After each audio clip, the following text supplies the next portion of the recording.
What's up, everybody? Welcome to the Kind of Funny podcast. I'm one of your hosts, Greg Miller, alongside the producer / seducer, Nick Scarpino. How you feeling there, Greg? I'm all right. How are you? Hanging in there. Yeah, that's all we can do. 2020 continues to pound us into nothing. Yeah, that keeps beating the shit out of everyone. Exactly. Huh? No, just that was a long sigh. Sorry. Just a broken down sigh, because it is, of course, 6 months into the worst year on record. Over there, wait, hold on. Already? Oh my God. He's above we're on me, month 6. right above me, man. In the center. He is the Hispanic heartthrob, Texas treat, Latino heat, clicking heads and ripping them to shreds, the globe trotting, head trotting. Hold on real quick. Have you thought any more about redoing this intro? Remember last week we talked about this and you got very defensive about it. I thought about it for about a second. I said I don't give a shit. All right, cool. The globe trotting, headshot, nitro rifle from twitch.tv, Andy Cortez. How's it going, Greg? How we doing? I'm hanging in there. I was looking at you down there. Did you see me? Did you see me down there? Oh, no, I didn't. I got distracted by Nick wheeling himself out of the room. He was getting a fart out. Will not white balance if you want to. Look at this. Look at this. This is the white balance. So I'm setting the camera temperature. I'm setting it to 4,800, and this is what I get. Telling you, whenever I have colored lights, I look like I have jaundice, man. So bad. This fucking camera. Like, I'm going all blue. Fuck it. There you go. It's your favorite color. Oh, yeah. We always call you're the blue boy, Nick Scarpino. What was the warmest color with Nick Scarpino? Exactly. Forbes 30 under 30, a.k.a. the second best baby blues in San Francisco, a.k.a. the verified one at Tim Gettys. Let Tim host. Wait, real quick. He said blue is the warmest color when he could have said something that's true. Blue is the coolest color. Blue is the hottest color. Oh, he's skipping now. Nick, if I didn't know that, you would think Nick is in a horror movie. Like, we're getting the feed, and he's like it's all framey, and he's like rolling back, and he's gonna roll that door up, and there's a skeleton standing there and grabs him. I'm just trying to get my camera look normal. Oh, no, whatever you've done now, it's super laggy. Now you're like all framey and way behind. Like, you should have just let it roll. Oh God, what just happened now? That's better. The server thing that I suggested. Did we switch servers? That's way better. Yeah. Okay. I went to Central. And rounding out the Pentet Awful podcast. the OKB's blessing Eddie Oye Jr. Have y'all heard about COVID-19? It's like getting real bad. It's a thing. Yeah. It's getting bad out there. I feel like 19,000 new cases In a week. Yeah. They're saying that like over the last couple of days, it's just it's all riling up again because of all the people are protests, everyone talking about together and stuff. It's crazy, man. Wait, is that real? Yeah, but there's also because a lot of states are starting to ease up the restrictions, and we're going to see a lot of. It's just going to happen. The second everyone starts coming back, the idea was that we would have enough infrastructure in place that when and hopefully the summer would flatten it out even further. But I just think it's going to be. No matter what, we're all headed toward at least another one of these shelter-in places at some point this year. So don't do what I was going to do, which was take this Yeti mic and actually the Yeti mic's good. Take that Logitech Brio, just smash it on the fucking ground like Office Space. In a month when we all come back, you're gonna have to put that bad boy in the closet because it's gonna have to come back out. Okay, Andy. I'm going back to my other fucking. But why, Andy? It renders your skin tone so well. It gets the natural jaundiceness of your skin to really come out. Maybe you just haven't seen the sun in a while, and maybe that's what you look like. No, man, I go out for walks every day. But you just walk to the corner store and get like snackums. No. I walk up to this hill that like Tim saw that me like this photo I posted of where I was, and Tim was like, "Oh wow, you really walked," and I was like, "Yeah, man, it's pretty far from where he is." I was really hoping you were going to say Tim was just like driving by and saw you. Yeah, just saw Andy. Just saw Andy walking and like followed you from a few blocks behind for a while. No. It's so hot in my room, man. It's the same here. It's ridiculous. I'm just saying, Greg. Going. Yeah. I know that it would be a. There it is, Andy. Andy's getting the ring again. I know it would be a commitment, but you and I, he's got two big curtains back there. We could hide behind them whenever we want. Wait for him to go to bed. Wait till he starts to snore a little. And then just slowly climb into the bed with him and start breathing hot air onto him. Hot air on me. Here's what I'm going to say, though. That's one way to do it, and I'm not against it. But here's the one way I want to go with it. Not enough spaghetti sauce pranks are happening these days. And there's so much that can be done with spaghetti sauce. They want to prank me. That's what Yeah, I'm not listening to the podcast in a while. Is spaghetti sauce like a thing, like a running? No, thing? we're introducing it this week right now. We're introducing it. All right. You're live. You're live on the Spaghetti Sauce podcast on what we could do with it. Because it would be funny, of course, to get in there and breathe on him. But I think if he just keeps waking up in a bundle of spaghetti sauce, he doesn't know what's happening, right? No, he'll know exactly what's happening. And then when he goes on one of these fucking walks he loves to do, he's out there on a walkabout trying to find himself, John Locke style, right? You know what we do? We get trash bags, varying sizes, Nick. We fill those with spaghetti sauce and then slowly start putting them in the room. Okay. The first day he comes back, there's a tiny garbage bag full of spaghetti sauce. Like, that's weird. Now, comes back the next day, a bigger one, slightly bigger. Yeah, Nick Scarpino. If there's a shortage on spaghetti sauce, can we use oatmeal? Because I saw an episode of That 70s Show where they accidentally dumped a pot of oatmeal on Red's head, and boy, was he steamed. And to be clear, like you saw an episode, that wasn't like 10 years ago. You saw an episode where they did that. That was like the last couple days. Whatever has happened in the last week is the thing that Nick will talk about the most. To be fair, That 70s Show is a great show. I mean, sure, bless. But like, you know, if Nick is referencing Shawshank Redemption, it's because he watched it last night. Okay, first off, this coming from the three people that cannot stop referencing episodes of The Office from like 10 years ago. Don't even get me started. Great show. It is great. Have you watched Space Force yet? Has anyone started watching Space Force yet? Dude, I watched episode 1. It's all right. Is it trash? I mean, it's not trash. It's like very fine. I watched the whole thing. I really enjoyed it. I've heard from several people that it's like it kind of didn't reach its expectations, you know, but it was still like a 7.5 out of 10. Well, people are expecting it to be like the second coming of The Office, right? Isn't that kind of the vibe? I thought it was going to be. It's like nothing like it though, which is the thing. Like, as somebody who's watched very few episodes of The Office, watching Space Force, I'm like, this has nothing in common with The Office aside from Steve Carell. Yeah, and the showrunners or whatever. But I thought it was going to be. I thought it was going to be a workplace style comedy like Parks and Rec or like The Office, where they have the one-on-one interviews and they're talking to the camera every once in a while. I thought it was going to be like, here's a documentary. We're a documentary crew filming the Space Force order, but it's just a straight up like any other sitcom without that would have been awesome. That would have been smarter. Yeah, you're right. Like from the preview that I've seen, it looks like a straightforward, just like single camera sitcom. Yeah, but it's fine. I mean, Steve Carell's hair is great. He's got a great hairline, so. I mean, it's all fake, but good for him. Is it fake? I mean, yeah, he lost his hair. He was losing his hair like crazy in season 1 of The Office. Season 1 of The Office, he's like, you wouldn't even recognize him. He's a chud. No, Greg, no, that's not the proper use of that term. Isn't it?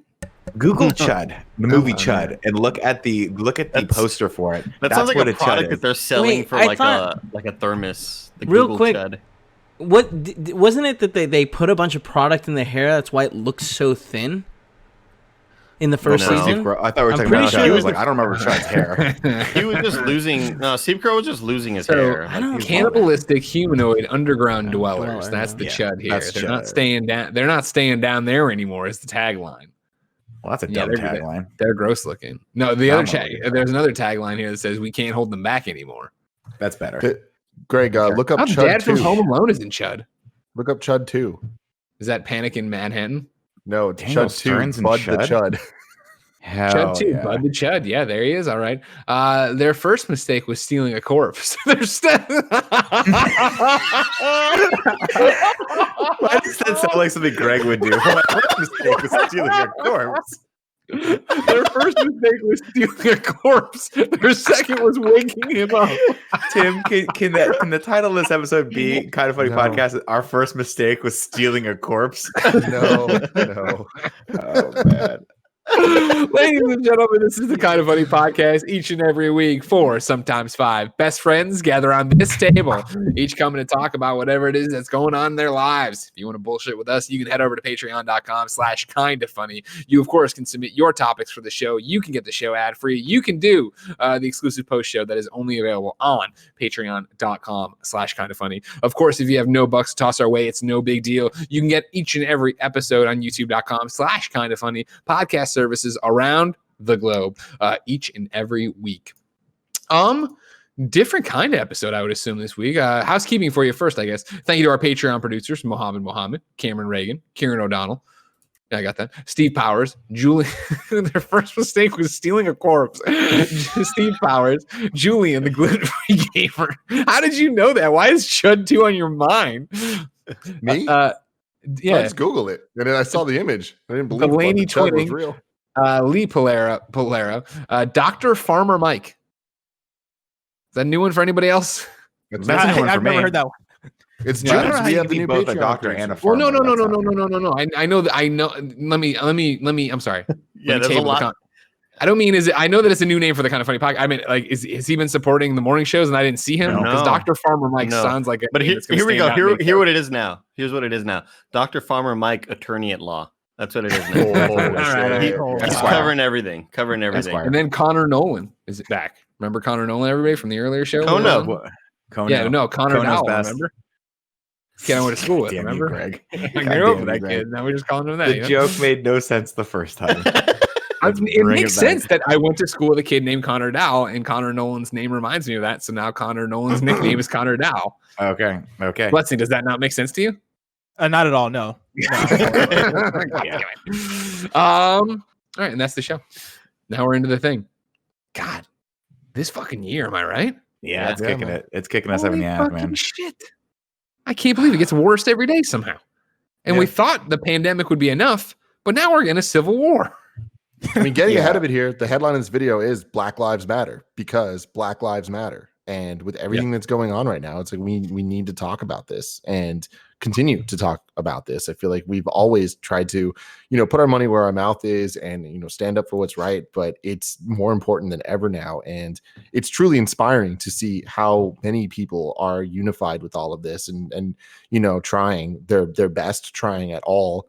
I think we're so far from anything being actually solved, but it's definitely steps in the right direction. And it's a scary time, man. I can't even imagine how scary it is for other people that are not like me. But the crazy thing is, like, the protests seemed like events that have happened like this in the past 6 years seem to sort of spike a protest and then it comes down. It doesn't feel like anything's happening. This feels different. This feels like the collective energy of the anger and the fear of the pandemic going into this has made this like a super, like, the energy is insane right now. And it is unleashed protests across the entire country, which is the world. Pretty amazing to see. Yeah, well, I guess they are worldwide. I just think in terms of America, just because that's obviously the things that I'm seeing. Like, I see my friends go out to the protests in Oakland and get tear gassed, and it's like, fucking A, this is a crazy time we're living through right now. 2020 is going to go down as one of those years that hopefully a lot of my fingers crossed. You always see these things. You hope that a lot of positive stuff comes out of this, or at least some positive change comes out of this. Not the least of which is like, hey, maybe our response to just taking the pandemic, for instance, maybe our responses to future pandemics can be dictated by how much we've royally fucked this one up. And maybe we can learn something from that and maybe not disassociate ourselves from the World Health Organization like our president wants us to. And then as far as like the Black Lives Matter movement is concerned, I mean, I think this proves that there is so much far like distance to go in this still. And people are just at their fucking wits' end, and rightfully so.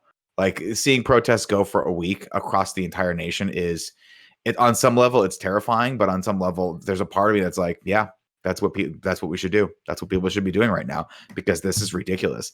It's like ridiculous that this guy, it took them so long to arrest him.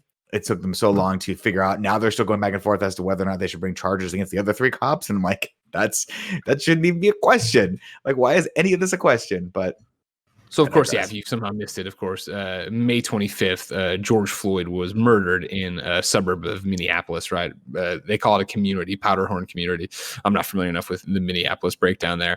And yeah, they immediately fired the 4 cops involved, finally arrested Derek Chauvin, right? And now we're waiting on that. But it took so long that, everything's spiraled out of control in terms of getting this ramped up and setting off this powder keg that I think is...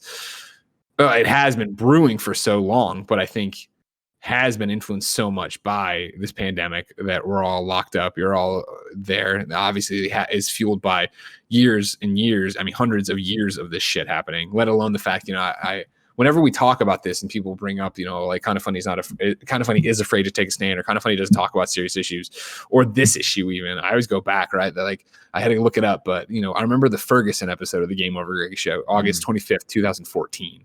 And I remember being so fired up and doing that and almost crying at one point, right, when we were talking about the fact that, or I was talking about, I should say, sorry, not to put on you guys, making this point that this just keeps happening. And it's this cycle where it happens, then the next week something else happens and we forget about it. And then you get 3 or 4 news cycles away before something like this happens again. And it is another video of someone being murdered in the streets, right? A black man being murdered in the streets and nothing actually happening. And so that's what's, as terrifying as it is to be alive right now in every word, and I mean, as anxiety inducing as it is in every moment, I feel like every time you refresh Twitter or look at Instagram or anything, like, this is the first time I wonder if there is an actual change about to happen.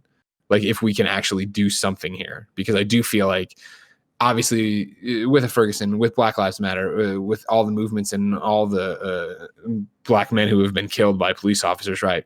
There's the outcry, there's the sharing of the video, there's the think pieces, and then we move on. It does feel like, and granted, we're in the middle of it right now. We're in the storm still, right? A week removed. It still feels like this is a greater thing than before. Like, this is a bigger movement than before. If it does, kind of remind me of like the Me Too movement, where it's got a longer tail. Yeah, where I think we finally started seeing some action or whatever. And I try to be optimistic, and it's fucking hard to be, right? And I don't know. It's tough to sort of, it's tough to look at social media, and you always feel like you can do more. You always feel like, am I doing enough? At least I do. And I just want to try to amplify, black women and men voices out there that don't feel like they've really been listened to. And this is why all the anger is happening, because they haven't been listened to. Right. Yeah, for me, it's interesting because I think having a direct analog to the Me Too movement, I think one of the things that made that so important and have such a long tail was that people actually were held accountable and are now on trial, namely Harvey Weinstein being sort of the figurehead of the disgusting acts that people have perpetrated, specifically in Hollywood. Watching him go through trial and watching him disintegrate, I'm not saying like I don't drive any joy from that, because I don't drive any joy from any human being suffering at all. I don't care what they've done, but seeing him being held accountable and seeing a powerful Hollywood mogul like that actually go to jail, along with the likes of a guy like Bill Cosby, who was, being accused of being a serial rapist, that I think says a lot more than anything that we could possibly say on Twitter or on Instagram. I think that specifically for this is why I'm so disappointed that there wasn't swift action with these cops. At least take them into custody and figure out if, like, and I hate to do that, but like, you see the video, right? As a district attorney, I know why they're like, we got to get this one right. There's no way we can't, we have to dot all our I's and cross all our T's on this, because this is a crazy issue. But like, at the same time, you see that, and that people, like, anyone could look at that and be like, oh, this guy's got to at least get arrested, right? Maybe there's extenuating circumstances that we'll deal with later, but take his ass into custody because he just blatantly killed someone. And they don't do that for a week. Like, come on, guys. What's like, how do you not expect this stuff to happen? And the more these things happen, the bigger the protests are going to be, until the people that are in charge, the head of the police, the local government, the state government, finally realize that if you let shit slide like this, well, then it's going to start hitting the city where it hurts, which is the property values and their wallets. And like, I hate to keep bringing it back to that, but really that's what it boils down to. Is it like, unless people start getting hit so hard financially that they don't get reelected, or then I don't know if there's ever going to be change that's effective. But for right now, for sure, the pandemic and now this protest is, if you're in government right now, you're thinking, holy shit, how the hell do we make it so that neither of these things never happen again? Because this is like cataclysmic for everything. Bless, where's your head been at? Because I made sure to watch that podcast during the where you were on Khalif Adams' Spawn on Me podcast. Yeah.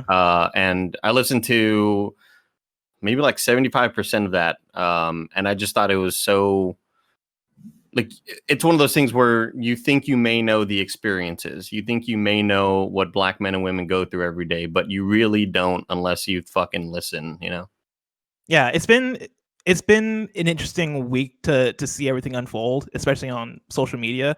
I want to give a shout out to you guys because Kind of Funny Games Daily I've been hosting every single day this week, and we've been having those conversations there. Shout out to Paris and Khalif, and I think Khalif especially toward the beginning of that episode kind of laid things out in a way that I think was well said and well heard. This week has been interesting for me as somebody who, for me, kind of seeing these protests happen and seeing the response and all these things has been weird. Like it's one of those things where I'm like, all right, this is a thing that's not a new thing as far as police brutality, as far as racism, as far as violence against Black people, as far as Black death. It's not necessarily been a new thing, and so to see the response now, the analogy to the Me Too movement I think is interesting because I think the thing that was dope about the Me Too movement is the idea that was an eye opening for a lot of us. Like a lot of us, I think, just didn't realize the amount in which that was happening, as far as sexual abuse, as far as women being mistreated, as far as all these things. And for this right here, like as far as the death of George Floyd and violence towards Blacks and police brutality, the George Floyd thing for me wasn't like an eye-opening thing. I think the George Floyd thing was a continuing of a thing that we've all kind of known has been an issue. Like, Greg mentioned Ferguson. Ferguson was a thing that we're all like aware about. That's the thing that we all saw. Trayvon Martin was another one that we all saw and that we've all been aware of. Like this has been an issue forever. And I mentioned this on Kind of Funny Games Daily this morning because we're recording this on Tuesday. That I remember the first instance of me seeing police brutality like portrayed in the media was back home. There was a kid, high school age, actually the same age as me, who was essentially murdered in his backyard. And I had to go back and like look up the article because I couldn't remember all the details of it. And going through it, it was just one of those things of like, yeah, this is like, it's like violence against Blacks from police has been essentially an everyday thing, like a very consistent thing that the George Floyd case just put on a camera. And that's the thing that's been happening more and more within the last 10 years. Not even put it on a camera. Like we've had this with Eric Garner and like we've seen this before, but I think like maybe because there's no sports and there's nothing else happening in the world that now everybody's focus is finally sort of tuned in for some reason because we're all forced inside and forced to see this stuff that maybe now that's why more people are paying attention to it. It's possible. I don't know. The thing over the last couple of weeks that actually got to me a bit more was seeing the Amy Cooper situation, which Amy Cooper was the lady a couple of weeks ago who was walking her dog in Central Park. And I believe she didn't like have a leash or she wasn't taking care of the dog properly. And so another dude, a Black dude, was asking her hey, like, can you put a leash on your dog? To which she was like, hey, like, stop harassing me. If you continue to harass me, I'm going to call the police and tell them that there's an African-American male who's harassing me.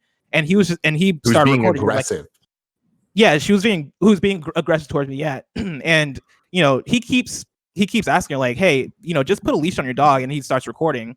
And she proceeds to call the police and describe him as like, yeah, there's an African-American male who is harassing me right now in Central Park. And for me, that was the thing over the last few weeks that had me go like, wow, like people are so aware of the racism and so aware of the system and so aware of all the things that are fucked up that white people are taking advantage of it. Yeah, she knows that term African-American male is going to trigger a certain response from police that, hey, there's a dude that's pissing me off, wouldn't, right? Yeah. And so like being in tune the last couple of weeks, right? Like George Floyd, of course, hurt my heart. Ahmaud Arbery also hurt my heart. Like there's been like a lot of cases within the last year, within the last 10 years, within the last like within my whole life actually that have like hurt my heart in terms of seeing Black people die. But yeah, like seeing the ways in which people people are aware of it. People know what's going on. People know what's happening and weaponize it. Yeah, they take that and they weaponize it. That's been the thing that's been not the most fucked up because the fucked up thing is the death. But I don't know. It's granted kind of a new lens to everything going on. But yeah, as far as like the last week, my head's been kind of all over the place. I think I'm kind of with, I forget if it was Tim or if it was somebody else who said this here, but like I'm kind of happy to see people kind of unite and come together and kind of and actually want to fight against depression and fight against all the shit. But for me, it makes me wonder if this is the end, which I don't think it is. Like it makes me wonder like when is the end? Which that seems like it'll be far away. I don't think it's the end, and I don't think it's the end because, you know, if you look at the Me Too movement, I don't think that ended, men behaving poorly against women or women being abused in Hollywood or in the workplace. It just went along. I think it helped progress that movement far, way farther than I've seen it in my entire lifetime. But remember also, like, the Me Too movement is not something that, like, when you say eye-opening, everyone knows that women have been sexually harassed by guys. It's just, as a collective society, we've been allowed up until a couple of years ago to just see it and then go, okay, well, I'm not doing it, so I don't need to worry about it, right? And then the Me Too movement happens, and then it questions. Then you suddenly, and every guy, hopefully, if you're a decent human being, you start thinking to yourself, wait a minute, have I at some point said something or done something that made someone uncomfortable, even if it's unbeknownst to me? Do I need to be more aware of that? Do I need to view women differently now and view my own actions differently now? And for me personally, I absolutely did. Like, I looked at the stuff that how I used to talk in front of people when I was a dumb shit 20-year-old at IGN, and I think, wow, like, that would not fly right now, and it shouldn't fly right now, because you have to treat people with way more respect, or at least have respect for the people who are listening in the room around me when I say stupid shit in front of people, right? Yeah. And so I feel like this, there's a difference between being eye-opening to the individual and having a collective eye-opening. And I feel like this is one of the first times I really feel like, okay, well, now we're seeing consequences. So now everyone's saying, oh shit, we can't push this anymore. We can't just go, that I don't do that, so I don't have to worry about it. Now everyone has to worry about it, because everyone's standing up and making everyone worry about it. Which, by the way, again, I hate to remind everyone, is the most American fucking thing we possibly could do. So anyone who's saying these protesters are in the wrong, granted, I know there's areas of minutia where people are committing acts of violence to protest. I don't stand by that, but I absolutely stand by their right to get out there and protest and march and make their voices heard. Because that is the most American thing we could possibly do. So when your president tells you shouldn't be doing that, he's wrong. Straight up wrong. There will take American out of it. It's not even about that. It's about doing the right thing and standing up for what is right. And I think that with all of this, I think, to me, the most important thing here is to not get distracted. And we've done this topic so many times now, and I feel like we've gone in circles about, like, what can we do? I don't know what to do. It's like, we need to just keep doing this. We all need to keep doing this. We all need to do it together. We need to be loud about it. And I think that the most important thing is not being distracted. It's not allowing yourself to get bogged down by the gatekeeping that happens, where someone tells you that you're doing it wrong, or that you're not doing this enough, or that you should have been doing this earlier, or this whatever. Take all of that and take it in, listen, and just make your next step based on the knowledge that you just learned. Don't fight with them. Don't argue with them. That's not the point. Like, if someone calls you a racist for something that you're trying to do, don't tell them, I'm not racist. Be not racist. Move forward and just be better with that. And I think that is something that so much of this right now is people getting bogged down in. It's like, this doesn't matter. People are dying. And they're not just dying now. They've been dying forever, and they're going to continue to keep dying. This isn't going to end. It'll never end. The Me Too thing will never end. None of this is going to end. It needs to get better, though. And I think that we all need to continue to do what we're doing and not be distracted by the nonsense that doesn't matter, the name calling, the whatever it is. None of that shit fucking matters. Yeah, I think I've kind of finally gotten to a point over this past week where it's just sort of, the emotions have just bottled up for so long, to the point where I'm just like, if there are no yeah buts with any of this.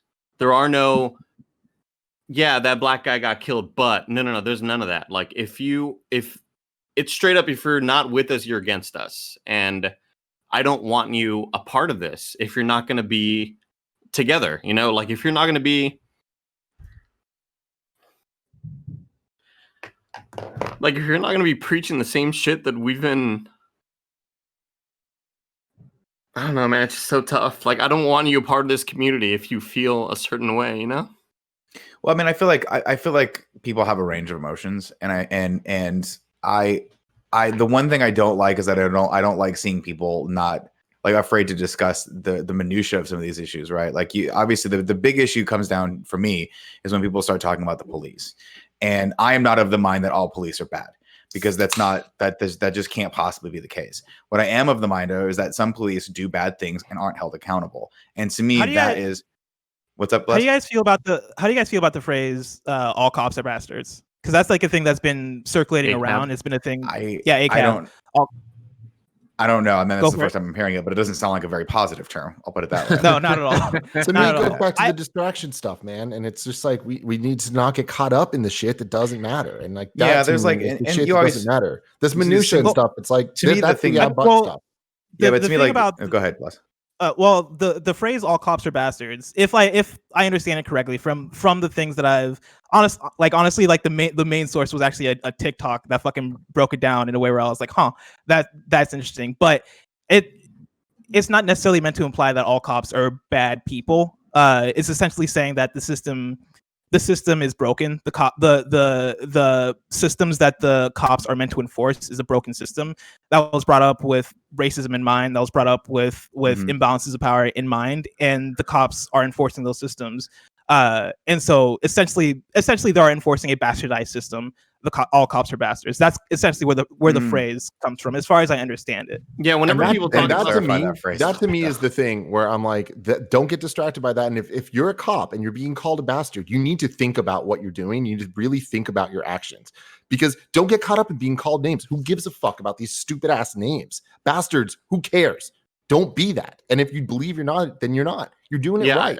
I think the most pushback that we'll get is how can you guys be on the side of these protesters? These protesters are throwing bricks through walls. They're beating up people. But like, I just think there's been so many situations where the police have been the agitators, and I've seen so many. Like, I'm not going to say that these protesters are 100% peaceful. Of course not. There's always going to be bad apples in groups like that. There's going to be, I think a large majority of people out there are marching out there because they want to get their point across, and they want to let everybody know how they feel.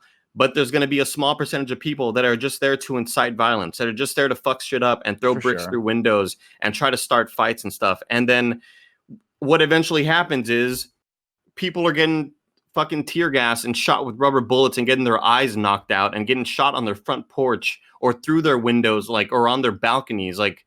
And it just keeps on multiplying and exponentially getting worse. And I think cops really need to look at this and be like, after watching Trump talk and sounding like a fucking dictator and sounding like an absolute like authoritarian leader that's just trying to say, like, if the army's coming after your ass, it's just, I can't believe evil. We've gotten to this point. Disgusting evil. It's insane, dude. Yeah, I mean, for just a note on the violence of protests. Like, I'm not going to sit here and say, like, just because you're mad, that means you can go do violence against another human being. That's never going to fly in my book, and I don't care what the political issue is.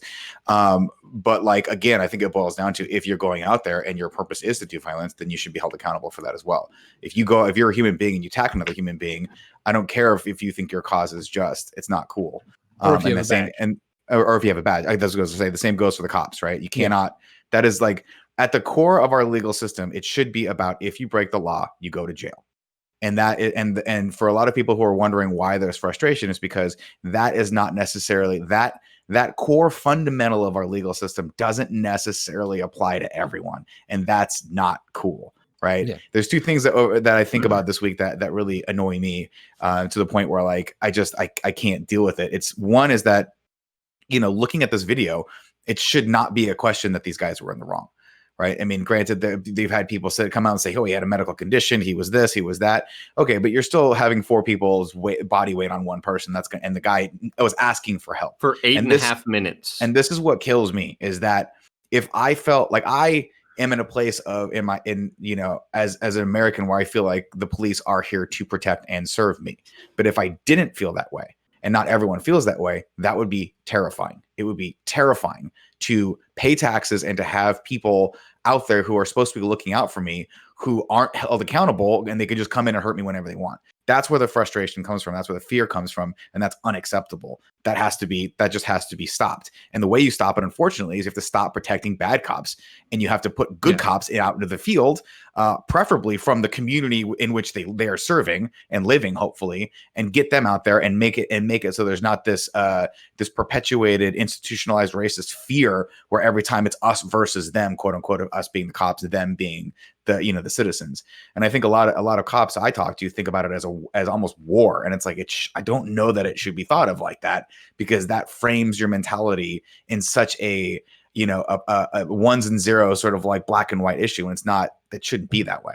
That's the scariest thing, because when you're talking about the cops and the good cops, bad cops, and all of that, and we see now all of these freaking horrifying fucking videos over the last forever, but specifically the last week, and you see the cops that are, taking the riot gear off, and they're just like they're joining the protest and whatever. It's like that stuff needs to keep happening. What's scary is the cops that are the good cops that are turning their badges in and quitting. Because that means the good cops are no longer bad. part of That's the not system. good, right? It's only the bad ones, and like that is so scary that it's going to continue going that way. But something needs to be fucking done, and it's like I'm somewhat conflicted, because like at a certain point, like it's not on the individual level anymore with the cops. At a certain point, it is the system that is fucked. Like it is like the amount of power that cops have, and the amount of power that they can abuse, and they can do whatever they want. Like there's for so many people in this country, I think there's an inherent fear of police officers, like me included.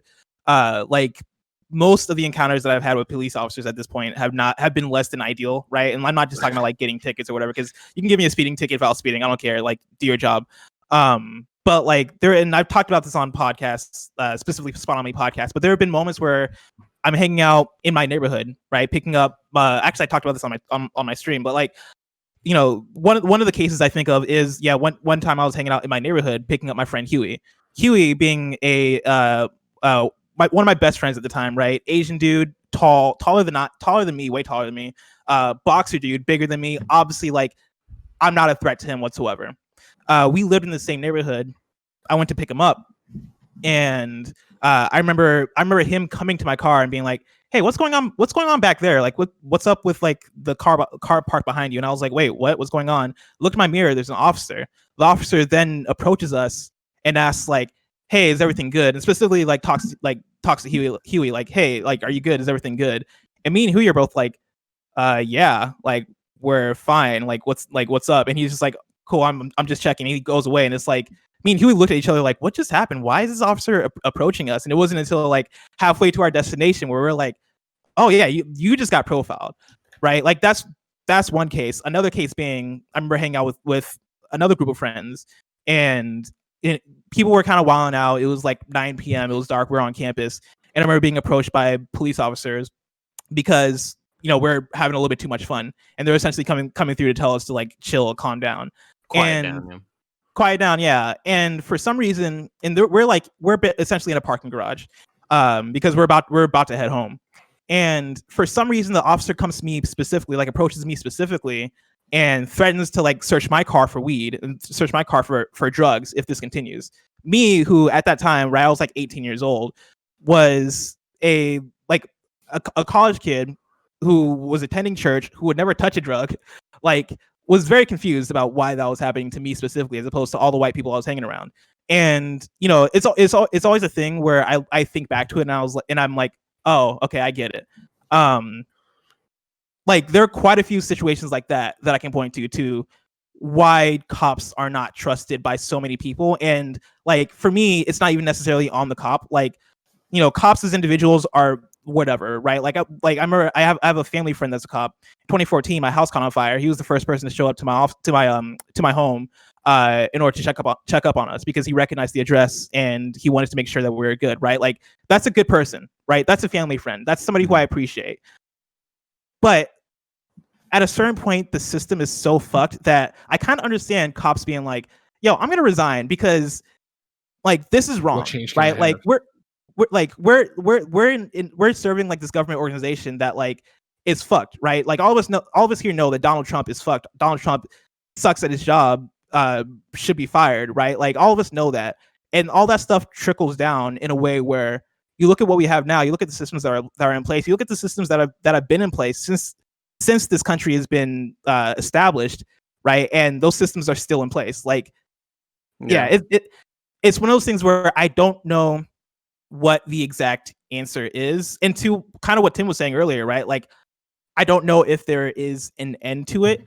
Like, the only things that I know to do practically are, one, to speak up, two, to donate, vote, right? And not just in the presidential election, but on the local levels where things can actually get changed, right? As far as like when you look at police systems, like you can enact change on the local level as opposed to voting out a president. Like there's so much to be done. That like it's hard for me to even like identify officers as good officers and bad officers, right? Like the reason I bring up the phrase "all cops are bastards" is for the reason that like at a certain point I just don't trust any of you. Like I don't trust the system because y'all are scary. Like y'all are serving a power that doesn't like people who look like me. It just feels like they have carte blanche to kind of do whatever they want, you know? Yeah. And I just don't know what to do about it. As somebody who's black, I don't know what to do about it. And you also worry, will they even face consequences if they do something bad to me, you know, or something like that? It's not even a worry. They won't. Yeah. Right? Like that's the problem. And their unions will fight for them to keep their jobs and all that. I don't want to. The craziest thing to think about with the Floyd stuff, if I can just toss it. Oh yeah, no, go for it. Go for it. It's just the idea of like, you know, what if this guy's been arrested, right? When this goes to trial, what if it goes like Rodney King, right? And that would be bad. They rule that he, that's underplaying it just a little bit. I'm a little fuzzy on the whole good bad thing, Egon. What do you mean? I mean, like to be fair though, if you go back and watch, I mean, both of these are very difficult for me to watch, and as I imagine they are for you guys. But you go back and watch the original Rodney King beating, and it's so unbelievable. So if you saw that and then you said, do these guys A, get away scot-free, or B, go to jail for life? I'd be like, oh, no fucking way they got away scot-free. It's ridiculous that they got off on that case. But yeah, I mean, sorry, Greg, I interrupted. No, that was it. I'm blessing you were driving somewhere if you still want to.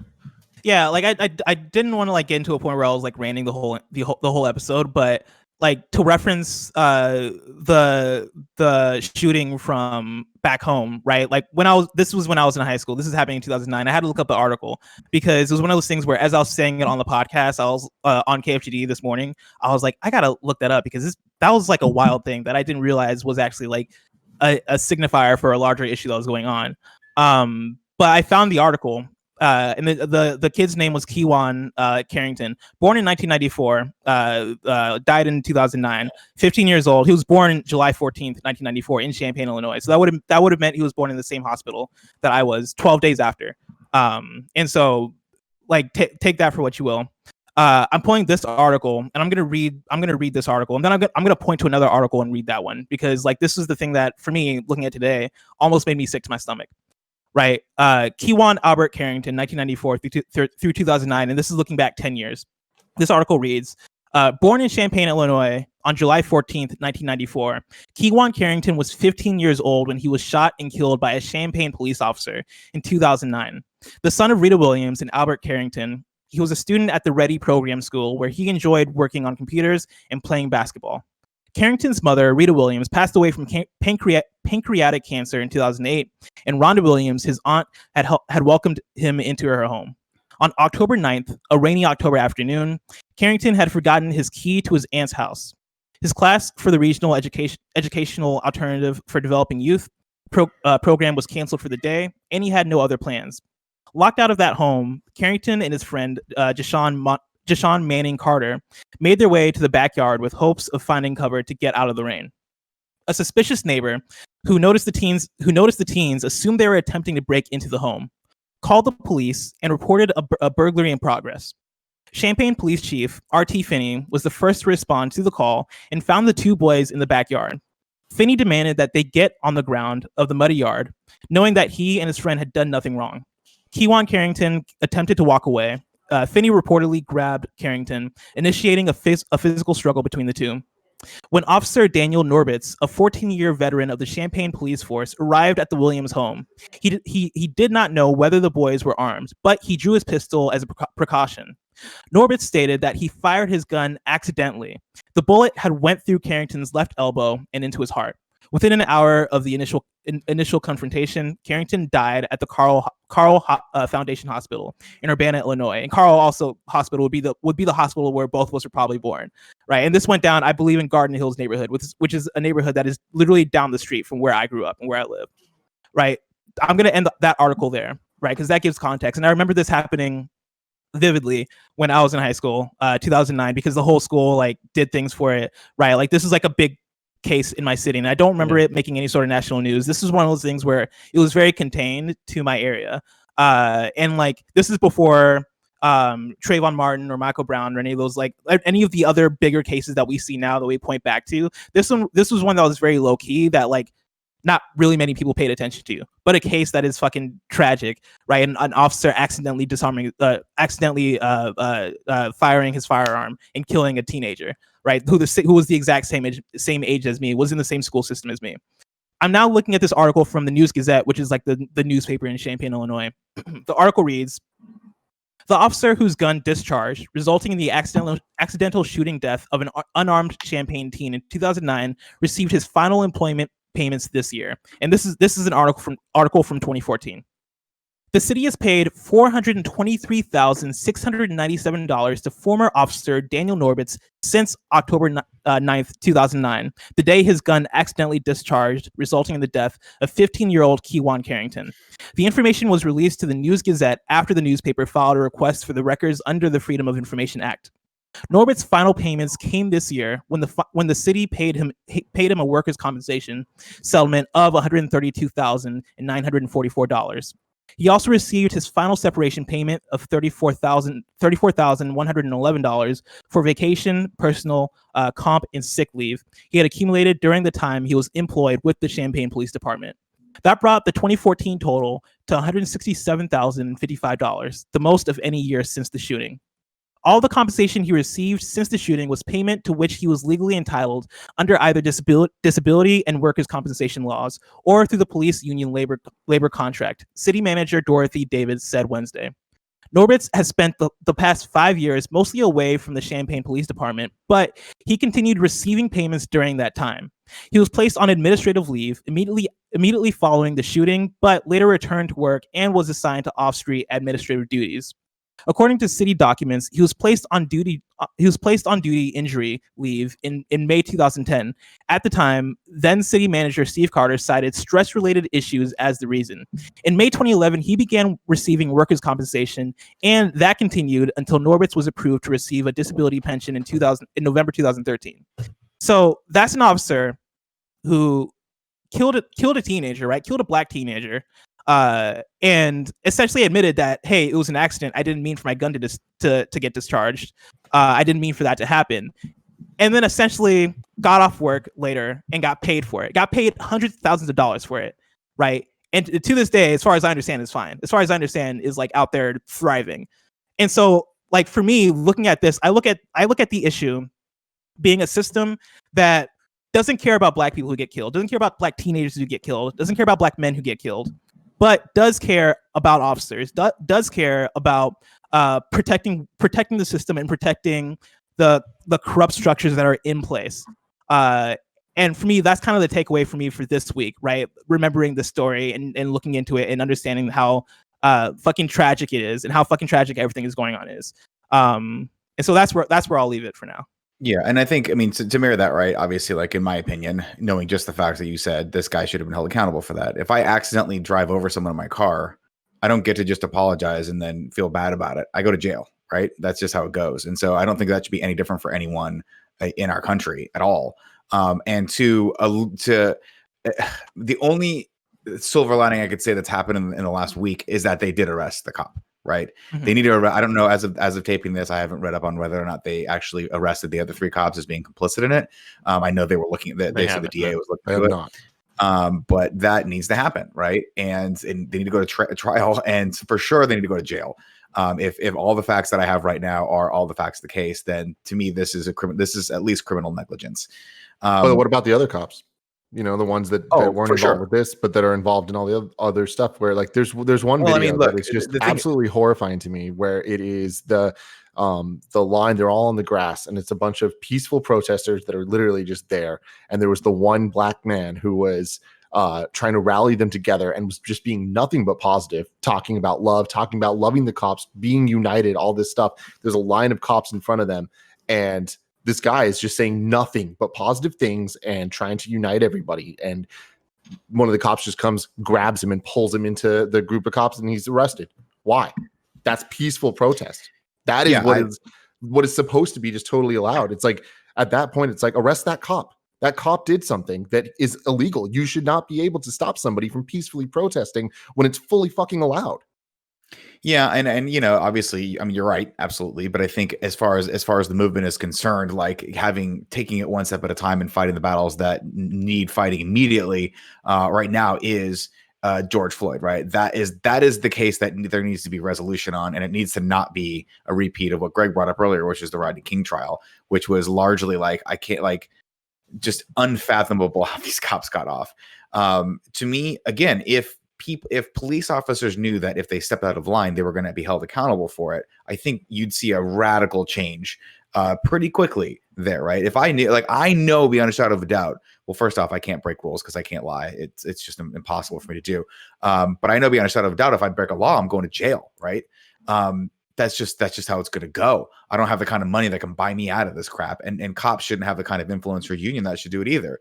And again, I don't mean that to say, I don't know that you would, though. I don't know that you would. We're seeing the evidence that you wouldn't, because during these protests, there's peaceful protests going on, and there's this white dude walking with a freaking machine gun on his back in a place that you're not allowed to carry, and they just tell him to go home. Yeah, but there's also guys. He's doing something illegal. There's also been instances, to be fair, of white guys who have done stupid shit that have got arrested. There's a guy that decided to shoot a bow and arrow over the crowd. This guy got arrested. It's sure. This is where the butts come in, where it's like, why are we butting? I agree, but you can't. You're trying to say, hey, I want to wave a magic wand right now and absolve the entire country of racism. And it's just not going to happen, right? That's not what I'm saying. I'm saying that we need to follow the laws of arresting people that deserve to be arrested and not arresting people that don't deserve to be arrested. This is on camera. We are seeing this. Everyone has a camera on them that they are posting live. We're seeing what's going on. It's like, it's not a magic wand. It is. No, there's some obvious things that need to be done here. There's some obvious corrupt people that are corrupt on camera, and they need to be dealt with. Agreed, and that's what you're seeing, and that's why you're seeing people protest right now. People are going to keep protesting until at least a little bit of that justice is served. And unfortunately, it's just not a realistic expectation that every single bad cop right now or a police officer who has perpetrated something like this is going to immediately get put into handcuffs. That's just, it should be, and you're absolutely right, Tim. And because it's not physically possible. There's 318 million Americans in this country, and there's probably 2 million cops, and it's just the justice system cannot keep up with that thing. But it seems like they can keep up with putting the handcuffs on a bunch of protesters. Right, and the reason they can do that is because we haven't had moments yet like the Harvey Weinstein moment, where as the entire country has stood up and said, nope, this is what's going to happen to you if you do this shit. Even if you're a powerful human being, guess what? We're not standing for that shit anymore. And what I'm hoping is that the George Floyd case can actually hopefully be the tip of that spear, where when a cop thinks, oh, maybe I'm going to just harass this young black man who's hanging out with his white friend on the side, he thinks twice about that, because he's seen that he knows he's stepping over that line, and he's seen consequences for it. And really, that's all. That's at the heart of the issue, is that people think they can operate with impunity, and they can. So we need to, as a society, and this is what hopefully we're seeing right now, is that everyone needs to get out of their house, or at least vote with their wallet, donate to a good cause, use your platform to talk about this stuff, and tell people it's not okay, so that the next time a cop thinks about abusing his or her power, they think twice about that. And again, I say this with all, I am not on the line, by the way, of saying all cops are evil or all cops are bastards, whatever that line is. And I know, no disrespect to you, a blessing on that one. I know there's minutia to that, but I don't think that all cops are evil. And in fact, I don't think the vast majority of cops are evil. I think the more important point that Blessing made was that the system allows those who are evil to operate with impunity, and we can't allow that anymore. We cannot. Every time something like this happens, there needs to be equal, or not equal, but harsher consequences on the other side with protests, letting people know it's not okay, putting the pressure on the Minnesota mayor and the governor to be like, what are you going to do? Because we're going to stand on your front lawn until you prove to us that the people we are paying to protect us are actually here to do just that. Those people standing on the lawn are getting arrested. Of course they are, because they're going to get arrested, and that's right? The because thing about this, I think there's so many different things coming together at once, which is why it's so not only deafening, but such a weight for everyone and a burden for everyone to carry. And obviously, this is like anything else we do, where we're saying all this from our lovely houses and rooms in San Francisco and shit like that. Don't get me wrong, I'm not saying woe is us, but I think everybody has this malaise to them and what the fuck's going on. But it is George Floyd, right? But then it's this thing that keeps getting exacerbated by seeing what we're talking about, where suddenly it is broad strokes and it is everybody being piled together, where when, you know, you're talking about protesters, when I think of the protesters, I'm thinking of the people who are marching. I'm thinking of the people with signs. I'm thinking of everybody taking a knee. I'm thinking of the amazing things we've talked about here of seeing police put down their riot gear, take a knee. I think it was down in one of the Los Angeles counties last night, right, where they had an agreement or whatever, where the cops are like, hey, like you have to go home by curfew. Like, we'll only do that if you kneel with us. And they're like, oh, totally. And they kneeled with them, and sure shit, at like 7:00, everybody went home, right? But then there's another group, when you talk to other people, they're thinking protesters, and they're putting the rioters in there that are burning things down and looting and doing all these things. And it's getting all mixed up in the same way that I think it's easy to mix up that there are these good cop stories, there's these bad cop stories. It's Trump out there stoking the fires and talking about the National Guard and going on this firing tear gas. You can hear the tear gas going off while he's giving the speech to then go over to the church to hold up a Bible. It's all of these things getting layered. And I think the church itself was like, what the fuck are you doing? Don't do that in our church. It's the thing, you know, what you're talking about, Nick, of, you know, wanting to see justice in this George Floyd thing. The other thing, obviously, we're all looking for is from these videos, right? You are seeing of police using excessive force. We mentioned Minnesota, right? The firing the paint gun into the people's porch while they're sitting there filming him. It's the one I think of NYPD where the 2 cop cars roll up to that barricade and one just guns it into them or whatever. Like, those are such shocking, terrible, horrible videos that need to be seen, obviously, to understand what the fuck's going on out there and see the abuse of power. But then it's that you need to see that as well. Like I see yesterday, I pulled it, or is it? It's from today. This is the Wall Street Journal. NYPD opens probe into officers who drove police cars into protesters. Right, like.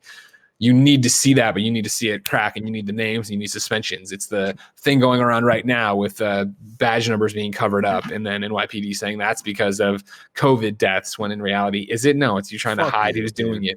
But it's the same thing of like, I've seen the video too of a cop throwing a peaceful protester down and then going to meet up with the other cops, and one of the other cops, a female officer, running over and like shoving him, being like, what the like, you know what I mean? Like there's so many things to it. And I think it's so easy to just start putting people in buckets and not understand how broad this spectrum is. And that doesn't obviously help us when we're all so angry and we all want action, and we all want the world we thought existed to be there, right? Like, I can't fathom you going back in time and telling me this when I was watching Obama's election night victory speech.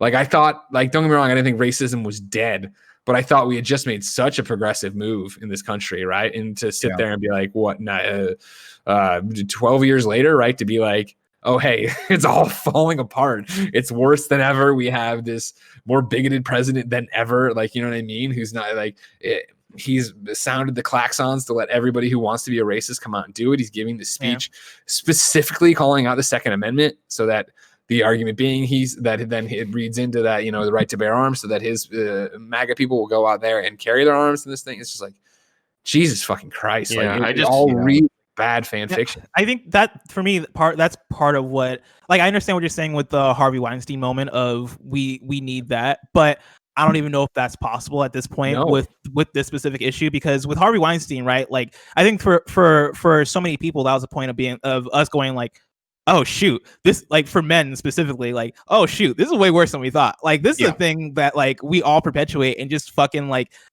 either didn't realize or we were just all okay with and didn't care. And I think at a certain point, like, most of us hold hands in the fact that harassing women is bad, right? Sexual abuse is bad. Like, you know, Louis C.K. jerking off in front of people is horrible. Like, that you shouldn't do those things. And that's the thing we can all hold hands on.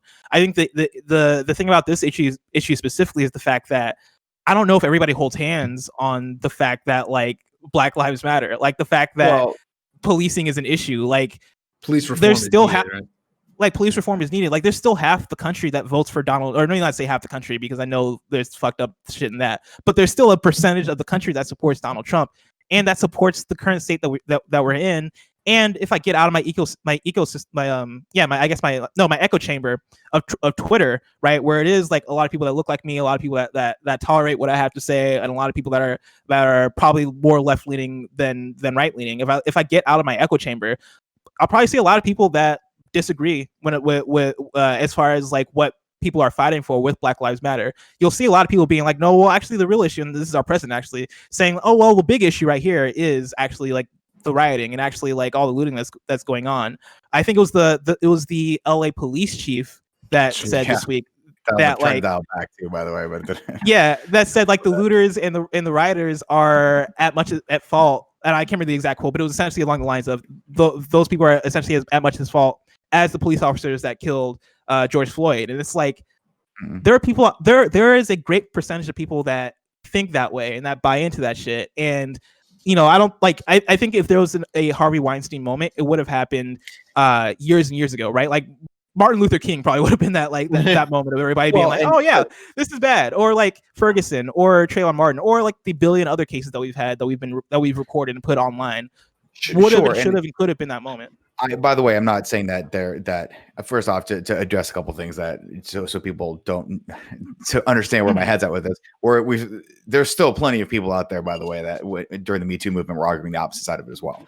And there still are a lot of those guys out there that are like, how do you know? Like, why do you can't just believe everything everyone says? There's always that bullshit, and that's a whole other ball of wax that I don't 100%. Feel like getting into right now. So there's always going to be an opposite side to whatever argument you have, and I don't think that I am not the kind of person that wants to operate like on either sides of the spectrum. I do think that there are nuances to these discussions. And I do think that there is again, hard line for me. If you're going to go out there and do violence, that is period just wrong. I don't care if you think you're right. I don't care if you're doing it because you have rage inside that's built up over however many years you've been mistreated. Going out there and hurting someone, specifically either an innocent person or someone who's there. How do you know if you're hurt? That to me, that's inexcusable and should not be done, because violence only ever begets violence. That is just how that works. That's why when you start a war with someone, guess what? You're going to be fighting that fucking war for 100 years because they're going to be pissed, and generationally, it's just going to keep echoing through that. But my hope is that, when you look at Martin Luther King, he did move the needle, right? He did. He just didn't cure it, right? And Tim, my point to you earlier is there is never going to be a cure for this. All there is going to be, let's make the system as good as we possibly can make it before we leave this earth, and hope to God the next generation pushes it forward, because there's always going to be evil in the world, and there's always going to be people who don't see eye to eye with us and think they're quote unquote superior. And that is just how it's going to be until, our argument hopefully affects the system to a point where generationally that shit gets weeded out. And it has gotten better, and we have gotten better as a society. It's just we just have so much farther to go. That's the issue. I go back to the thing of not getting distracted by the stuff and to really understand like what's being said, not just on surface level. Because when it comes to both the All Cops Are Bastards and Black Lives Matter, those statements, those names are designed to make people uncomfortable and to make them think about the statement itself and like what it actually means. And both of them, I don't think, are supposed to be you end there. There's supposed to be more that comes from that. And I think when it comes to the Black Lives Matter, the people that are like, well, what about other people? It's like, yeah, we fucking know. And when it comes to the All Cops Are Bastards, it's like there is nuance to it. There is conversations that need to be had there. But that is the statement that it's like, no, there's a fucking problem here, and we need to talk about it. We need to look into what the actual problem is.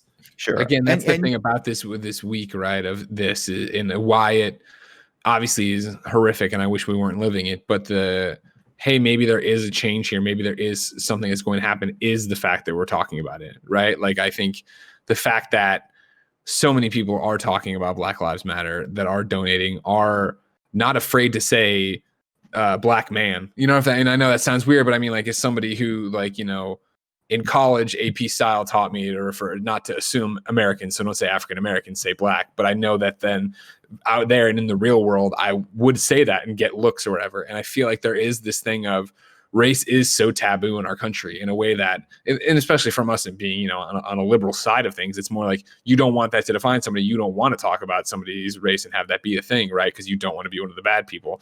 But then in this instance, like, that's what it's all about. And so to be empowered enough to actually talk about it, no, this is fucked up for the black community, and feel like you can come out and say that and have this conversation. Again, there's no silver lining to any of this. It's just a different kind of conversation that I don't think we've seen before in the limited, and this is embarrassing to say, but the limited flare-ups of this before, when something like Ferguson or Trayvon Martin has gone national, international news. It's never been this loud. And I do think, again, it is what we're talking about here being this weird, horrific, apocalyptic perfect storm, right? Of we are locked down from the pandemic. Tensions already are high.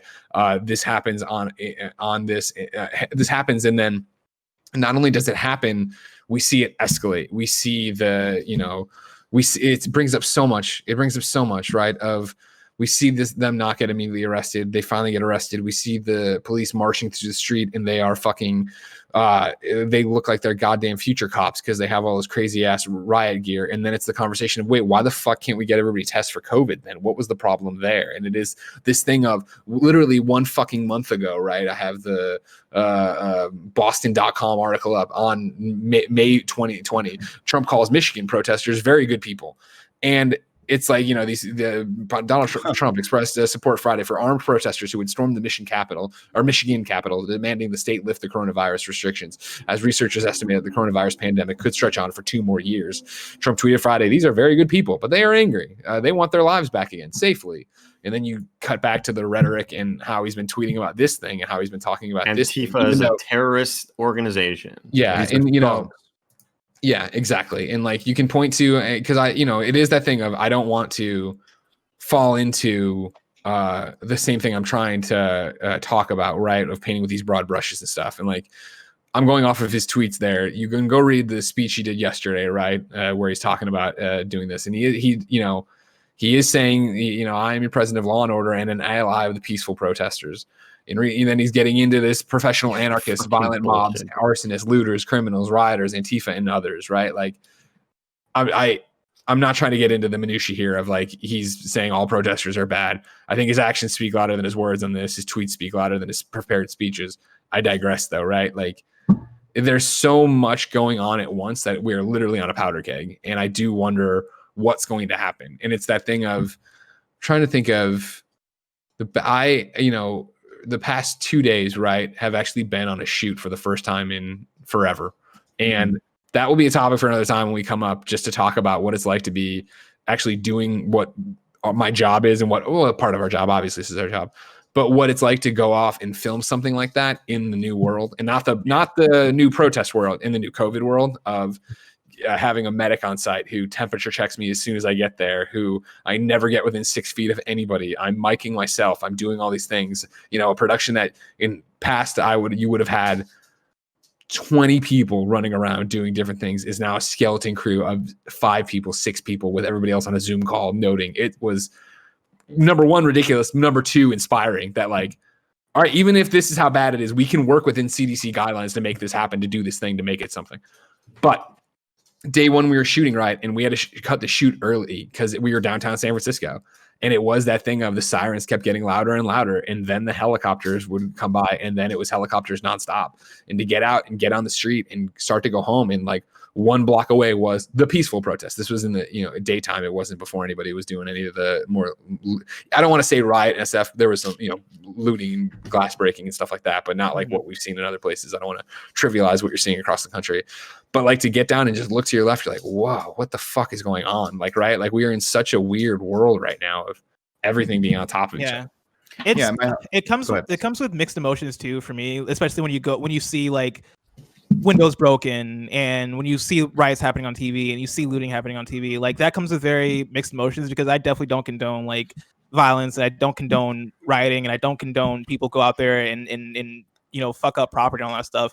But then at the same time, I'm like, at least like if this is what it takes to get heard, then like by any means necessary, I guess. Like fuck Target if that's what it takes. They didn't listen to the peaceful protest. They didn't listen to Kaepernick kneeling. Like all of that was bullshit. Dude. Like it was our friend Steven Spawn, right, from Able Gamers, who put out this 1962 John F. Kennedy tweet. Quote, "Those who make peaceful revolution impossible will make violent revolution inevitable." I retweeted that, and that's when a whole bunch of people popped up and were like, one guy specifically was like, "I hope San Francisco burns," because as I read like this, and I'm like, you're missing my point here. I don't think JFK's next sentence there was, "So fucking ride away, boys." You know what I mean? Like, no, it's like this. I don't condone rioting and violence for just running out there and doing that, right? I understand. And this is again where I think, we talk about our microcosm, our community or whatever. I see things stressed and split because everybody has a different interpretation of what words you're using. And so I think that you see when we're being so gung-ho for protesters, people are like, well, rioting's bad, but they call those protests, and it's this whole mixed up thing. To the tweet, right, or the tweet, to the sentence from JFK, right? It's not that. I'm like, yeah, so fuck yeah, riot away. It is this is what happens when you bottle all this up, when you don't let people do it, when you talk about them being wrong, right? And it's that idea of generations of blacks being put down and made to feel inferior, and these things we thought we had gotten over. And again, me being a privileged, isolated white person, thinking that these weren't the real, not that they weren't real problems, but we were past them to an extent, right? Clearly, this if cops are doing whatever, then they have to be going after the bad guys. So blah blah blah. Like you get here and like, yeah, Andy, to your point, the Kaepernick stuff, right? Like being told at every turn, like, no, don't protest that way, right? These son of a bitches that right? are kneeling, you know, right? I mean, like, are you fucking kidding me? Like that was our biggest concern then, and like it was the same thing of like, you know, I saw somebody else. There's all these interesting, like, you know, I don't have the proper perspective, I think, to have like, you know, really radical insight to any of this. So that's why, you know, the Blackout Tuesday has been so interesting to listen and hear from smarter people. But in general, seeing people from who've lived this entire way, right? The black community. And the one great one the other day that I don't have a credit for, sadly, but was this idea of like, why are so many white Trump supporters freaking out at this, that we're burning stuff? You guys were burning all your Kaepernick gear and season tickets and all this shit. Don't you see like what this is? Like you're getting in the way. Like it's like, it's such a fucked up situation, but like the quote makes so much sense to me of not that I'm endorsing rioting, but like, yeah, if you make people bottle it up, if you make people eat shit every time they try to have this conversation, we refuse to have this conversation, that, yeah, you're going to get to a point where guess what? They'd rather burn the system down than actually be a part of it anymore. Or even when there are peaceful people getting shot with rubber bullets, or there are people kneeling down, getting knocked over. Going after the fucking press. Going after an anti-fascist organization, starting shit with Twitter because you don't want them fucking fact check. Get the fuck out of here. That's what makes the news, though. You know, it's like, and that's the thing is like, when it comes to San Francisco, like what has been making the local news and like just the news in general is it's that bad stuff, and it's not focusing on all of the peaceful protesting happening on the Great Highway, which is closed right now because of COVID. There's just this long stretch in San Francisco that is right next to the beach. And all day today, it was just packed with people that are protesting. There's nothing to loot there. There's like literally, you're next to the beach. There's no like houses. There's no nothing. There's nothing for them to fuck up. And they're not. There's live Instagram videos of them just fucking walking. What's the next thing that happens? There's military jeeps and military people there. And it's like, the only way this makes the news is if they make it violent. Yeah. And like, that's horrifying. Because otherwise, the peaceful protest. And I don't understand how so many law enforcement, National Guard, whatever, authority figures have stepped on the rake on this one, where it's like, it's exactly what we're talking about. Like when you fuck up the peaceful protests, right? Like I've seen so many good ones, and we've seen so many videos, right? But of the guys, they're screaming at a black officer, right? And he's just literally talking. He's huge. He's talking to them, like talking down, not in a bad way, but like in terms of height. Like he's if taller, I was talking to Andy, how you always talk to me? Andy's so tiny, you know what I mean? Beautiful. And he's like, explaining it all very simply. And then they're like, "Why didn't you tell me? What about why did you go over there?" He's like, "I went over there and told him to shut the fuck up." And everybody cheers and he fist pounds them. And it's like, if you can just be a fucking human in this situation, which I understand is incredibly tough with people screaming at you and doing these things, blah blah blah. But I think it seems like the majority of these protests, the peaceful protests, are people trying to vent. And like, why wouldn't you do it? Yeah. And I know it's gone around. I want to say it's the Flint, Michigan sheriff, but like, who is there? Like, we're here to march with you. We put down all our batons. We're here to do this stuff. Like the people taking a knee with him. It's like, then you jump to these cuts of, people running them over with the cars, throwing them down, macing the shit out of everybody. It's like, what the fuck are you doing? Yeah. It's like, all, you know what I mean? These are college kids. Or like the wrong tactic. Follow up on those actions. Yeah. I always hate when mainly Trump supporters, the MAGA chuds will, talk about these. Well, look at this black woman and her business being looted, and they threw a window through her, and she's pissed off about it. It's like, first off, you don't give a fuck about this black woman's business. Don't try to act like you give a shit. You're just using this to weaponize and talk shit and be angry at the looters, which again is such a small percentage. Of course, every group, you can't control everybody. I think, again, a large percentage of these people out there trying to voice their concerns, there's going to be bad people in there, whether some of them are some of them are just straight up like white supremacists acting as like Antifa and stuff like that, and like breaking shit or trying to, incite violence or whatever. Even worse. But it's I guess it's like the same thing whenever we say lock Trump up for being a sexual abuser and sexual harasser, and they go, well, what about Clinton? Like lock him up too, bro. I don't give a shit. It's just it's so beyond their frame of mind that we would want the right thing to be done as opposed to the thing that we just want to be done. Yeah, at the end of the day, I think that's an important point, right? Is that it's not about justice for one side or the other. It's about justice for all. That's what it's supposed to be. And I think the mentality people get into when they start talking about these incredibly important issues is that they start feeling like it's us or them for some reason. And that doesn't have to ever be the case. It's this weird famine mentality or feast or famine mentality where people think that because Blessing doesn't get the same, like if Blessing gets equal rights to me, that's somehow taking rights away from me. It doesn't make any fucking sense. It's not how it has to work, guys. Everyone can have equal representation by the people we pay to protect us. That's not, I don't understand where people get off and make it this weird political thing. And I think it boils down to people just being frustrated with their own lives and wanting to feel like they have some level of power over something. And this is it's the wrong tactic to take. Two of my favorite statements this week. I actually want to read them because, like, as I've been taking everything in over the last week and in like having conversations with people and hearing what people have to say, specifically people who are smarter than me, because, like, for me, right, I am not a professional in law or in like the criminal justice system by any means. I'm just a black dude, and that's the only thing I can be an expert about is me being black. I tend to like look around and see what people are saying and see like what is the actual thing that can lead to change, because that's the question I kind of keep asking myself, and that's the question that I think I might have brought up like earlier in this episode of like I just don't know like what the direction is, like how we put an actual stop to this. I have a statement here that is coming from Barack Obama, of course, former president. He has a Twitter thread that I thought was very, very well said and very well pointed as far as like an actual direction in which we can go with all this, right? It reads, as millions of people across the country take to the streets and raise their voices in response to the killing of George Floyd and the ongoing problem of unequal justice, I've heard many ask how we can sustain momentum to bring about real change. Ultimately, it's going to be up to a new generation of activists to shape strategies that best fit the times, but I want to highlight some basic lessons from past efforts that are worth remembering. 1, the protests represent a genuine, legitimate frustration over a decades-long failure to reform police practices and the broader criminal justice system. We should condemn the few who resort to violence, not the overwhelming majority who deserve our respect and support. 2, the point of protest is to raise public awareness, to put a spotlight on injustice, and to make the powers that be uncomfortable. But eventually, we have to translate those aspirations into specific laws and institutional practices.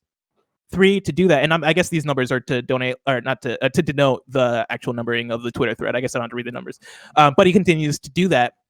We have to know which levels of government have the biggest impact.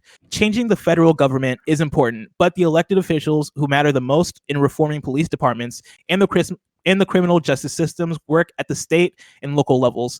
And then he continues to say, so if we want to bring about real change, the choice isn't between protests and politics. We have to do both. We have to mobilize to raise awareness, and we have to organize and cast our ballots to make sure that we elect candidates who will act on reform. The more specific we can make demands for criminal justice and police reform, the harder it will be for elected officials to just offer lip service to the cause and then fall back into business as usual once protests have gone away.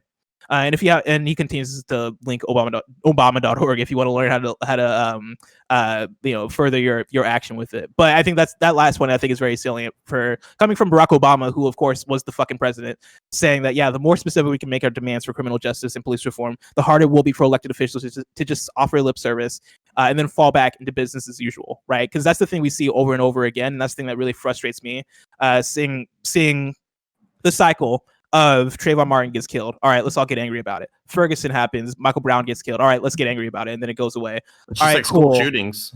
Yeah, like it's pretty much the same rotation, right? Like we all forget so quickly, but like, well, and again, I think that's a perfect point, because the system is, because that problem is insurmountable if you try to take it on. If one person tries to fight the entire system, it's going to fail. And I think that's a very, very salient point.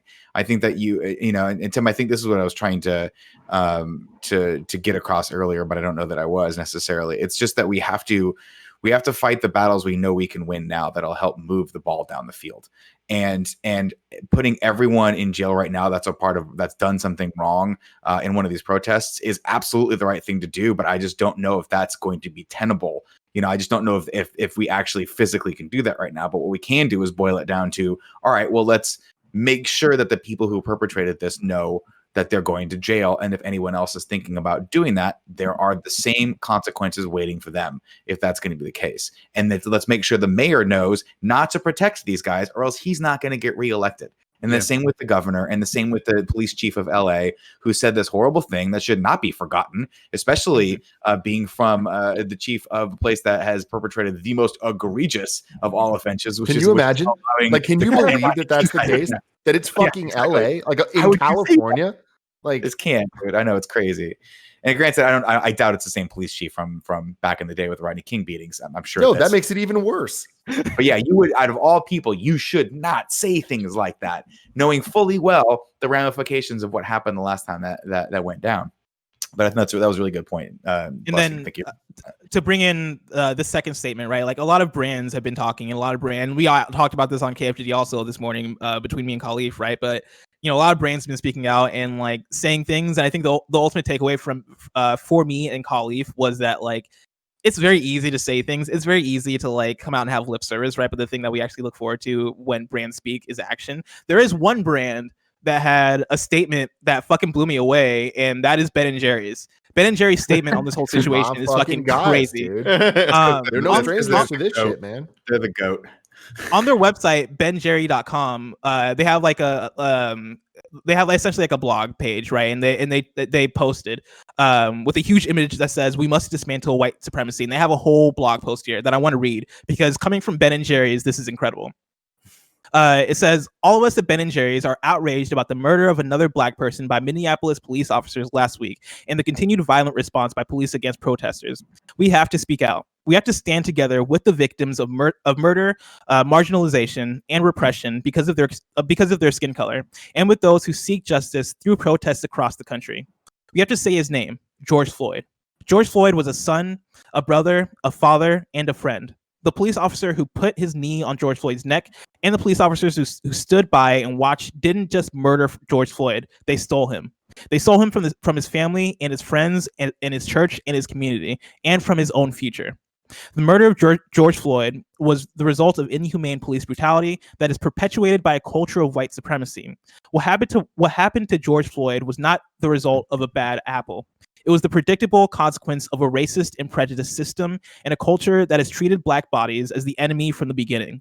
What happened to George Floyd in Minneapolis is the fruit born of toxic seeds planted on the shores of our country in Jamestown in 1619, when the first enslaved men and women arrived on this continent. Floyd is the latest in a long list of names that stretches back to that time and that shore. Some of those names we know: Ahmaud Arbery, Breonna Taylor, Oscar Grant, Eric Garner, Trayvon Martin, Michael Brown, Emmett Till, Martin Luther King. Most we don't. The officers who murdered George Floyd, who stole him from those who loved him, must be brought to justice. At the same time, we must embark on the more complicated work of delivering justice for all victims of state-sponsored violence and racism. 4 years ago, we publicly stated our support for the Black Lives Matter movement. Today, we want to be even more clear about the urgent need to take the concrete steps to dismantle white supremacy in all its forms. To do that, we are calling for 4 things. First, we call upon President Trump, elected officials, and political parties. And again, this is Ben & Jerry's. I was going to say, this is a hell of a statement. Well, again, Ben & Jerry's, if you don't remember, was like heavily involved before they actually became Ben & Jerry's. Like, the people were involved with all of the Summer of Love stuff, and they're all hippies, the right? police. Yeah, they are hippies to the core, and like fighting against the the Vietnam, all that stuff. So it's like this is awesome that there's continuing. Raging against the machine. I love Raging against the machine for real. And they continue here, right? Talking about the 4 things. First, we call upon President Trump, elected officials, and political parties to commit our nation to a formal process of healing and reconciliation. Instead of calling for the use of aggressive tactics on protesters, the president must take the first step by disavowing white supremacists and national groups that overtly support him, and by not using his Twitter feed to promote and normalize their ideas and agendas. The world is watching America's response. Second, we call upon Congress to pass H.R. 40 legislation that would create a commission to study the effects of slavery and discrimination from 1619 to the present and recommend appropriate remedies. We cannot move forward together as a nation until we begin to grapple with the sins of our past. Slavery, Jim Crow, and segregation were systems of legalized and monetized white supremacy for which generations of Black and brown people paid an immeasurable price. That cost must be acknowledged, and white privilege the privilege that accrued to some at the expense of others must be reckoned with and redressed. Third, we support Floyd's family's call to create a national task force that would draft bipartisan legislation aimed at ending racial violence and increasing police accountability. We can't continue to fund a criminal justice system that perpetuates mass incarceration while at the same time threatens the lives of a whole segment of the population. And finally, we call on the Department of Justice to reinvigorate its civil rights division as a staunch defender of the rights of Black and brown people. The DOJ must also reinstate policies rolled back under the Trump administration, such as consent decrees to curb police abuses. Unless and until white America is willing to collectively acknowledge its privilege, take responsibility for its past and the impact it has on the present, and commit to creating a future steeped in justice, the list of names that George Floyd has been added to will never end. We have to use this moment to accelerate our nation's long journey towards justice and a more perfect union. And honestly, like, I couldn't put it any better. Ben and Jerry, baby. Like, Ben and Jerry. I didn't expect Ben and Jerry's to put it the best I could possibly see it put. I have been eating a lot of Ben and Jerry's yogurt right now, and I'm happy we've been supporting them. I did not know that. I got a Cherry Garcia in my fridge right now. Let's go. If we can order some Ben and Jerry's when we get back to the office, that'd be great. We can do that. We can do that. And honestly, like, jumping off what you were saying about the brands, that kind of to me goes back to what I was saying earlier about like the not getting offended when people call you out on stuff. Like, we're a brand. Kind of Funny is a brand, and we need to take action on all this. And I think that it's very easy for anyone to throw the meme around of the insert brand here says this, blah blah blah blah. Somebody did that to us the other night when we put up our statement. I got so mad. But here's the thing: you get mad, you turn off the fucking phone. But you should take that anger and then turn it around and just keep doing what you're doing, which is the right thing. Say that again. What happened? There's that meme of the like insert brand here on black with the white text, and it's just it's all generic stuff. It's like, that's belittling all of cynical. This. It's the same shit that always happens when this happens, where the people who don't agree with you and want to shut you down make you feel stupid for doing what you're doing. And that's the thing is, don't feel stupid. You cannot feel stupid. And it's like, if you feel like you're being called out, it's not about you. And like, that's the thing that you just need to keep going and listen to that feedback. And next time, make a better step. I think a very, very key element of where me having to act this way is today. There was like, cool, it's the Blackout Tuesday. Everyone is going to, do X, Y, and Z. And one of those things is post the black square. What's the first thing that happens? People post the black square. There's people giving feedback of like, no, you're burying the voices. This is about don't do it on hashtag black. You're silencing and you're all this stuff. And it's like, I saw so many people get mad about it. I was like, well, I'm just trying, like, whatever. Like, I'm trying, you're pushing me back, whatever. It's like, don't get upset. It's not about that. Listen to what they're saying and change your hashtag. Change the hashtag. Like, that's it. Yeah. Like, it's that simple, man. It's like, literally, we keep saying it's about listening, and it is. It's about listening. It's about acting, and it's about listening and acting, and listening and acting again and again and again and again until this starts working more. And again, it's never going to be fully finished, but we need to just keep that cycle going. To the brands thing too, like, I don't think that one really applies to us as far as like what the thing is. Like, me and Khalif were talking about this today because somebody wrote into KFGD talking about why Nintendo like, it was like, Nintendo has been very silent. Like, what are your thoughts on Nintendo not saying anything in regards to Black Lives Matter? And like, I very much like I get it, but I also have the response of like the Dave Chappelle stand up where he's like talking about 9/11 and I think MTV or somebody was interviewing Ja Rule, and Dave Chappelle going like, who gives a fuck about what Ja Rule has to say about it? What does Ja Rule think? And where real is quick, Ja? though, Bless, I do just want to say there is an update to this that an artist in Nintendo confirms Nintendo hasn't tweeted anything today. And they haven't made a statement about it, but they are matching donations and double matching donations for employees. So it's like that's really good. They are doing things. Yeah, but yeah, it's like to that point, right? Like at the end of the day, I don't give a fuck about what Nintendo has to say about Black Lives, right? Like I don't give a fuck about what Nintendo has to say about the police structure in the USA. Like I really do not. I could not care less. The only reason. Sorry, go ahead. For it. I was gonna say the only reason I care about that stuff. And I know it's like so petty of me, but the only reason I want that and want all these brands to do this is only so the fucking people that don't agree with it go, oh, I'm pissed off. Fuck that. Like, I want them to know that they're being cast out. I want them to know that, which is why, like, that I think views are fucked up. You know, seeing PlayStation and Call of Duty delay their events and their seasons the last couple of days, right, and going through replies and seeing how angry people were, it's like, you know what, man? I'm gonna buy an Xbox now. No, you're not. Like, shut the fuck up. I mean, that was the point I was having conversations earlier about the blackout scores on Instagram, right? And it was the thing of like, it can't. It's that thing of like, it kind of. It can. When I first heard it, I was like, that kind of seems stupid. And then I was like, well. And the more I thought about it, I was just like, wanting it to be this thing that you open. Let's say you don't agree. Let's say you don't think Black Lives Matter, which is a ridiculous statement, but clearly people feel it, or you think this whole thing's overblown, or whatever. To have you open up your social media and see that all the people you follow do think it matters is hopefully a step towards. Maybe I should listen to the argument. Maybe I should do this. Maybe I shouldn't shut down. Yeah, I think that's important too, right? Because the idea of how this is inevitably and eventually going to be solved is that people are going to realize the absurdity in at the core of what racism is, in that it's just a weird, stupid, perceived value of one person over another, and it has no foundation in reality. Really, it has zero. And so the way that's going to get weeded out, and I don't want to boil it down to this. This is going to sound insensitive, but is to have a stronger branding campaign on the side of people who aren't racist as opposed to the opposite side, right? And to see a lot of companies who people look up to for various different reasons come in and stand by that level of messaging is incredibly important. It's incredibly important that the companies that you look at, I mean, and I disagree with you, Blessy, just a little bit, is like, I do care what Nintendo thinks because I want to support people that are on the right side of history. And that's the side of history that I believe in. And for them to put their money where their mouth is, I think is incredibly important.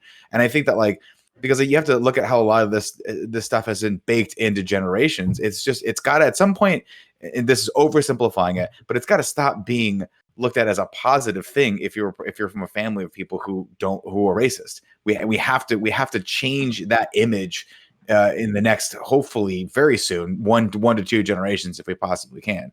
But I think it's awesome that Nintendo's doing that. That's really cool. Well, to loop back around, because I didn't even finish my point. My point was that I was driving to was that, like, when it comes to that brand meme, right, and like the purpose of it and what it's saying, right, like a lot of it is like the heart of it is saying we get so many statements that aren't saying anything, that aren't doing anything, right? Like there's so many statements from brands that came out on Friday and Saturday that were like, hey, we stand with Black people, or hey, we disavow racism, and it's like that's the easiest, weakest racism thing to say, is right? bad. Like racism is bad. That's the thing that we all agree with. Like even the people that I don't agree with that racism is bad. That's why, like, when as it applies to Kinda Funny as a brand, right, where the person replied to the Kinda Funny tweet with that brand statement, it, like, one, whatever feedback we can get, we should take and grow from it. But also, like, Kinda Funny in that tweet was taking action, right? Like, we were changing up our content this week in order to get more Black voices on, right? We are donating, we are doing a bunch of stuff with Kinda Funny, and so I don't necessarily take that brand meme, because I agree with the meme. Like I think the meme is very poignant in saying that, like, there's a lot of empty words coming from a bunch of brands, like Blizzard saying it, and it's like, come The on, NFL cool. Are you the donating, NFL or are saying you, it? like, Oh my god! Oh yeah, the NFL saying the Washington fucking Redskins, who have a fucking racial slur in their name, saying it. Like, you see come AOC on, go guys. after them, huh? No. AOC went after them for that. Oh, really? No, I didn't. They're like, change your fucking name. You can't say this until you change your fucking name. Funny. But yeah, like that I think when I went, or when brands want to speak out and actually like take a stance and take a position with this sort of thing, like my preferred thing would be to see some sort of action that actually seems like it takes sacrifice. And so like when I look at PlayStation and the Call of Duty things, right, and they're moving their events, right, like that's the thing that actually affects how the company goes. And of course those are also like, there's marketing looped into that, and there's like PR and stuff that's probably looped into that too, as far as like this week's not the week to launch a PS5 reveal event. But well, they also could have just spun it any other way and said like, we believe now is the best time for video. Like, yeah, it's a weird one to kind of get around. And yeah, I mean, and this is not to bash PlayStation at all, but undoubtedly someone was like, hey, this is a bad look, right? We should probably punt this. But to a degree, it is still hitting their pocketbook. And so you have to respect that. And like their specific statement for me kind of brought it back a little bit, of them being like, hey, we want to take a step back and let the voices that matter shine. Whatever like the intent was behind the push, as far as like them as a company and them probably just not wanting to announce shit this week, them having that statement at the end of it tunes in the whole PlayStation audience that sees that and goes, there's a bigger thing going on. And it seems like they're doing a thing in order to like help us focus in on what is going on. And they're matching donations. At least they're not tone deaf, right? They're not just being like, oh, okay, here's our new console. It's like, okay, we get it. This ain't the biggest shit right now that people need to deal with. Well, let's take a step back. Sorry, Tim, I cut you off. No, I'm just saying, and PlayStation's matching donations. It's like, it isn't just words. It's like, it's like all this stuff, it would affect their pocketbook one way or another. This goes back to what I'm saying. It's like PlayStation needs to look at all this and not worry about the people that are criticizing them. They need to just keep listening to feedback and making the right, make the right decisions. Just keep going. Yeah, agreed. It's a frustrating time to be alive. The biggest takeaway, obviously, I think, and there's a lot of takeaways. Donate if you can. Black Lives Matter, etc. Mainly vote. Register to vote. I think that's like we're talking about local elections for your sheriff. Obviously, this national election coming up if you're in America for November. I went and with all this anger, not knowing what to do with any of it, I went and bought. I mean, I donated to different organizations as well, but I went and bought Joe Biden shirts. I'm like, all right, let's go. Like, it's time to get on fucking board. Like, I got to do what I can. You know what I mean? We all got to do what we can to change this, because it's just. I know I'm sounding like a broken record. I don't even care. Don't get distracted. There's going to be so many distractions out there, and there's so many fights that need to be fought. Don't fight ones that are going to tire you out. I agree with that. 100%. Be better to each other. Trump. Also true. I agree. Also, fuck your target. if I can't get rights, fuck your target. It's a trade-off, I guess. Ladies and gentlemen, this is the Kind of Funny podcast. Each and every week, 4, sometimes 5 best friends gather on this table, each coming to bullshit around with each other. If you want to be a part of that, head over to patreon.com/kindoffunny, where you can be part of the show, get it ad-free, and get the exclusive post show we're about to record. You can also head over to youtube.com/kindoffunny. Podcast services around the globe each and every week to get it. Until next time, we got a post show to do, but it's been our pleasure to serve you.